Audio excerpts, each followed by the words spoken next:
eat all junk foods, and I was bullied in school because of that.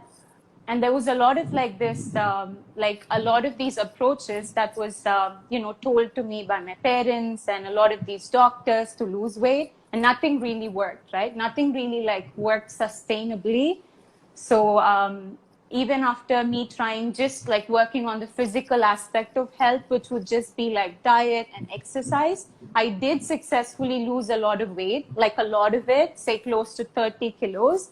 But then it was not, that's a lot of weight.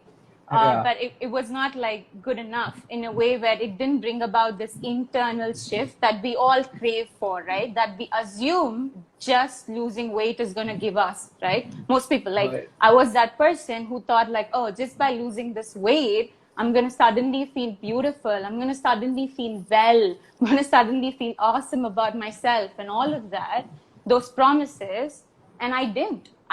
So that's why like I felt really passionate about nutrition, but then after going through this journey, I feel extremely passionate about like holistic health and not just like nutrition on like a one-dimensional level of physical, nutrition and exercise. I just have one small, the whole journey seems to be very interesting. But you keep using this word, a holistic approach. What exactly this holistic word really, I mean, is it, I always thought of it as only an adjective. What exactly is that? No, it just means seeing your body as a whole, not just like, oh, just one part of it, which would just be like physicality. Seeing the body as a whole would mean acknowledging how every area of your life is interconnected, right? So basically, somebody who has a lot of like emotional stress, say with their relationships or with their job, that is going to affect their, say weight loss journey or what their choices basically. And most people do not look at that.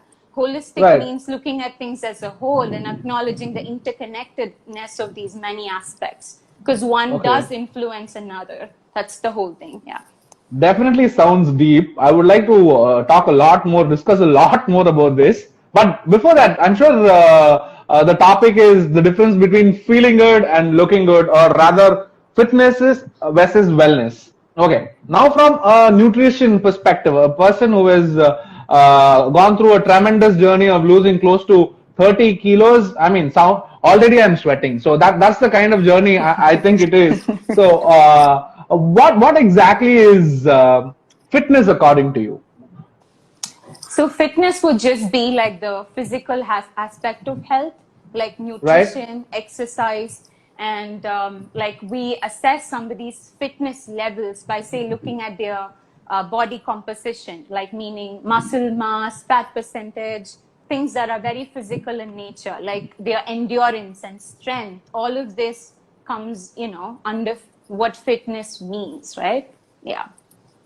I definitely know for the fact that there is a lot of myths in this area. In the area or in the domain of fitness, there is a lot of myths. I mean, like we know it, sometimes we just go with it, sometimes we don't know it and it's still there. Can you let us know about 1-2 myths which is there and people try to cash in on those myths, and like, yeah, your take on that? Yeah, one of the biggest ones is like, let's talk about diet culture. There's this term called diet culture. What diet culture means is we have a culture, like how you stated at first, diet industry is billions, like people are desperately seeking to fix their body. And there's this false promise, right? Oh, you don't have to exercise, just take this pill and you'll be like fine. So, like this whole diet culture is this idea of like valuing physical weight and size and shape more than well-being. That's like the biggest myth, right? You might have seen a lot of like fit people, but they might be very unhealthy on the inside, not just physically, but even mentally. They might suffer with some mental issues, right? And most of it is not seen as important, but they're very, very important when it comes to like feeling well from within fully. Quite honestly, I've seen people who hit the gyms very regularly, people who have a very toned physique, and probably when they are 32, 33, I have seen these people suffering minor heart attacks. And I've also seen, on the other hand, people